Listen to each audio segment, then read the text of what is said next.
اور ہم نے قوم عاد کی طرف ان کے بھائی ہود کو بھیجا۔ انہوں نے کہا کہ اے میری قوم، اللہ ہی کی عبادت کرو، اس کے سوا تمہارا کوئی معبود نہیں۔ تم شرک کر کے اللہ پر محض بہتان باندھتے ہو۔ میری قوم، میں اس وعظ و نصیحت کا تم سے کچھ صلہ نہیں مانگتا۔ میرا صلہ تو اس کے ذمے ہے جس نے مجھے پیدا کیا، بھلا تم سمجھتے کیوں نہیں؟ اور اے قوم، اپنے پروردگار سے بخشش مانگو، پھر اس کے آگے توبہ کرو۔ وہ تم پر آسمان سے موسلا دھار بارش برسائے گا اور تمہاری طاقت پر طاقت بڑھائے گا۔ اور دیکھو، گنہگار بن کر روح گردانی نہ کرو۔ وہ بولے، ہود، تم ہمارے پاس کوئی دلیل ظاہر نہیں لائے، اور ہم صرف تمہارے کہنے سے نہ اپنے معبودوں کو چھوڑنے والے ہیں اور نہ تم پر ایمان لانے والے ہیں۔ ہم تو یہ سمجھتے ہیں کہ ہمارے کسی معبود نے تمہیں تکلیف پہنچا کر دیوانہ کر دیا ہے۔ انہوں نے کہا کہ میں اللہ کو گواہ کرتا ہوں، اور تم بھی گواہ رہو کہ جن کو تم اللہ کا شریک بناتے ہو میں ان سے بیزار ہوں، یعنی جن کی اللہ کے سوا عبادت کرتے ہو۔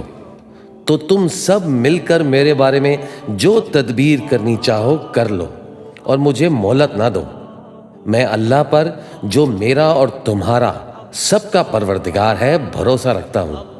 زمین پر جو چلنے پھرنے والا ہے وہ اللہ کے قبضہ قدرت میں ہے۔ بے شک میرا پروردگار سیدھے راستے پر ہے۔ اب اگر تم روح گردانی کرو گے تو جو پیغام میرے ذریعے تمہاری طرف بھیجا گیا ہے وہ میں نے تمہیں پہنچا دیا ہے، اور میرا پروردگار تمہاری جگہ اور لوگوں کو لا بسائے گا، اور تم اللہ کا کچھ بھی نہیں بگاڑ سکو گے۔ میرا پروردگار تو ہر چیز پر نگہبان ہے۔ اور جب ہمارا حکم عذاب آ پہنچا تو ہم نے ہود کو اور جو لوگ ان کے ساتھ ایمان لائے تھے ان کو اپنی مہربانی سے بچا لیا، اور انہیں عذاب شدید سے نجات دی۔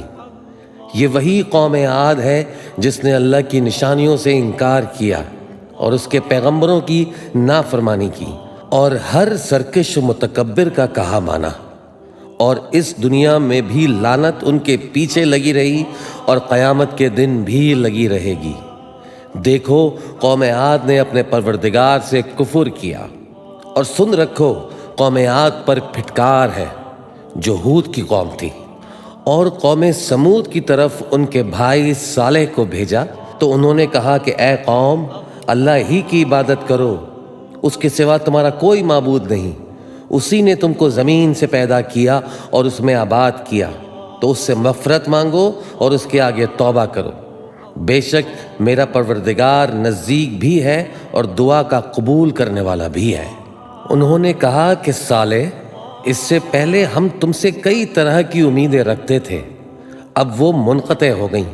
کیا تم ہم کو ان چیزوں سے منع کرتے ہو جن کو ہمارے بزرگ پوچھتے آئے ہیں؟ اور جس بات کی طرف تم ہمیں بلاتے ہو اس کی طرف سے ہم بڑے بھاری شک میں ہیں۔ صالح نے کہا، اے میری قوم، بھلا دیکھو تو، اگر میں اپنے پروردگار کی طرف سے کھلی دلیل پر ہوں اور اس نے مجھے اپنے یہاں سے نبوت کی نعمت بخشی ہو، تو اگر میں اللہ کی نافرمانی کروں تو اس کے سامنے میری کون مدد کرے گا؟ تم تو کفر کی باتوں سے میرا نقصان ہی کرتے ہو۔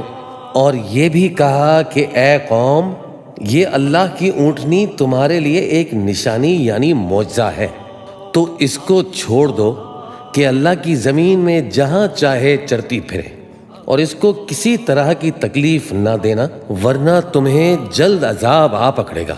مگر انہوں نے اس کو کاٹ ڈالا۔ تو صالح نے کہا کہ اپنے گھروں میں 3 دن اور فائدے اٹھا لو، یہ وعدہ ہے کہ جھوٹا نہ ہوگا۔ پس جب ہمارا حکم آ گیا تو ہم نے صالح کو اور جو لوگ ان کے ساتھ ایمان لائے تھے ان کو اپنی مہربانی سے بچا لیا، اور اس دن کی رسوائی سے محفوظ رکھا۔ بے شک تمہارا پروردگار طاقتور ہے، زبردست ہے۔ اور جن لوگوں نے ظلم کیا تھا ان کو چنگاڑ کی صورت میں عذاب نے آ پکڑا، تو وہ اپنے گھروں میں اوندھے پڑے رہ گئے، گویا کبھی ان میں بسے ہی نہ تھے۔ سن رکھو کہ قوم سمود نے اپنے پروردگار سے کفر کیا، اور سن رکھو قوم سمود پر پھٹکار ہے۔